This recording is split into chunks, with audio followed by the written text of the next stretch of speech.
you claim that you are an independent candidate, both of you, but you have taken money from the president and contest in support of him indirectly. You understand, Mr. Swadli? මේ ජනාධිපති ඡන්දේ ජනාධිපති මහින්ද රාජපක්ෂ මහත්තයා ඉඳලා සල්ලි ගත්තයි කියලා මේ කියනවා නම් පරස්තාක් දෙමළ ජනතාව මරපු එකට එයාට ඒ දෙන්නම තමයි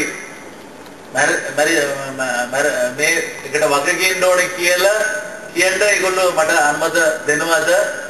තව මේ විදේශේ වෝ ක්‍රයිම් එකේ ඉන්ටර්නැෂනල් ඉන්වෙස්ටිගේෂන් ඕනේ කියලා මම ඉල්ලීම කරනවා. ඒකට මහින්ද රාජපක්ෂ මහත්තයා සල්ලි දෙනවා නම් ඒක හොඳද නරකද කියලා ඔයගොල්ලෝ තමයි තීරණය ගන්න ඕනේ. இந்த ஜனாதிபதி தேர்தலிலே ஜனாதிபதி மஹிந்த ராஜபக்ஷ அவர்களிடமிருந்து பணத்தை பெற்றதாக நீங்கள் குறிப்பிடுவதாக இருந்தால் 50,000 அம்பாவி தமிழ் மக்களுடைய படுகொலைக்கு இந்த இருவரும் காரணம் என்று சொல்வதை அரசாங்கத்தை ஆதரிக்க முடியுமா என்று நான் கேள்வி எழுப்பி இருக்கின்றேன். அதற்கு அவர் பணம் தருவாரா, ஆதரவு தருவாரா? இந்த இனப்படுகொலைக்கு சர்வதேச போர்க்குற்ற நீதிமன்றத்தின் முன்னால் அவர்கள் அந்த விதை நீங்கள் தான் தீர்மானிக்க வேண்டும். உங்களுடைய தீர்மானத்துக்கு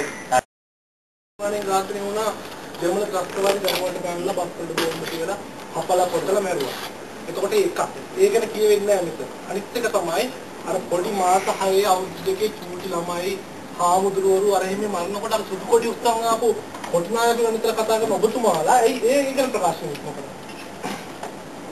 එයාට ඔබතුමාගෙන් තමයි ඒක පිටකරන්නේ. අපි ජනාධිපති තරගය ගැන කිව්වේ. ඒ නිසා ජනාධිපති අපේක්ෂා දෙන්න ගැන අපි කතා කරා. ප්‍රභාකරන් සත්නාකෙනිච්චේ ප්‍රභාකරන් මතුනේ ඇයි කියලා ඊට ඉස්සෙල්ලා කියමු. ඒක ඈතටම යන්න වෙනවනේ. 1956 ඉඳලා මොකද උනේ? දෙමළ ජනතාව ඉල්ලුවා තමන්ටත් පාලන බලයක් දෙන්න කියලා. භාෂාව පාවිච්චි කරන්න දෙන්න කියලා. බදුකරේ දෙමළ ජනතාවට පුරවැසිකම දෙන්න. මොකද උනේ? ගහලා මරලා පිච්චු අමුමුයි. පාරවල් ගානේ මැරුවා. දරුවෝ මැරුවා. ඒවල් කිනිතිව්වා. අලවා හරිය තැන් වල. අස්සල පටවල එහාට ඇරියා මෙහාට ඇරියා යන ගමන් මැරුවා. මේ විදිහට විශාල විනාශයක් දිගට කරගෙන ආවා. ඉල්ලන සැරේට අතපය කැඩුවා. මැරුවා. ඒකට විරුද්ධව තරුණයන් අතර ආයුධ ගන්න. ඒගොල්ලෝ අර මරපු ඒවායේ වෛරය Tamange හදවත් වලින් ප්‍රකාශ කරනවා. ඒක තමයි දෙවෙනි රෝමට ත්‍රස්තවාදය කියන්නේ. පළමුව ත්‍රස්තවාදය ආරම්භ කළේ සිංහල ජාතියේ ඉන්න ඔය කියන නායක. ඔය සිංහල මහා බලවතුන් කියන අය තමයි ආරම්භ කළා. දෙමළ ජනතාවට ගහලා ආයුධ අරගෙන මොකේකට හරි ගහන තත්ත්වයට පත් කළා. ඊපස්සේ අපි කියන ප්‍රභාකරන් නාරය මැරුවා තමයි මැරුවා. බක්සොට දැම්ම කියලා කියනවා. ඊළඟට ඒක කියලා මොකද්ද කළේ? ඒ වගේ සියමුණම් මෙලෙච්චෙන් ආපහු ගහලා මරලා කපල කොටලා විනාශ කළා. පාරේ තෙල් මැරුවා. ඒකද ඒ රාජ්‍ය සම්මත රාජ්‍යයේ ප්‍රතිපත්ති. හරිලාවරු වලට බටපත් වුණාට පස්සේ ඕනම ගරිලා ව්‍යාපාරයකදී කරන්නේ මරණය.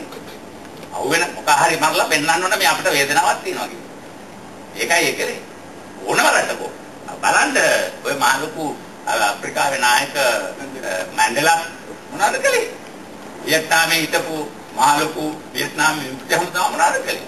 ඔය වගේම මරාගෙන කියලා තමයි තමන්ගේ ප්‍රකාශන එළියට ආවේ පෑගෙන යමු. මොකද ජනතාව යුක්ත කරේ? මැරුවා. කවුද අර පොලිස් අධිකාරිතුමාගේ අම්මගේ බඩ බලලා අර දරුවෝ කරන් එළියට උඩුගම්බල මාත්‍යා. ඉතින් ඒක තමයි ගරිලා වදේ. ඒවා අපි මෙතන කතා කරලා දැන් මොකද කතා කළොත් ගාස්දේවල් කතා කරලා තියෙනවා. අපි කතා කළේ මේ ඉදිරිපත් වෙලා ඉන්න දෙන්නගේ සීලාචාරකම ගැන. ඒ දෙන්න සීලාචාර නැහැ. ප්‍රභාකරන් චන්ද ඉදිරිපත් වෙලා නැහැ. මේ ඉදිරිපත් වෙලා ඉන්න දෙන්න මිනිමරු ත්‍රස්තයෝ මේ රට මර්ධනය කරගෙන හිටපු දෙන්නේ. ජාත්‍යන්තර බලවේග වෙනුවෙන් මේ රට ත්‍රස්තයට අදගෙන ගියාද? ඒ දෙන්නට කිසිම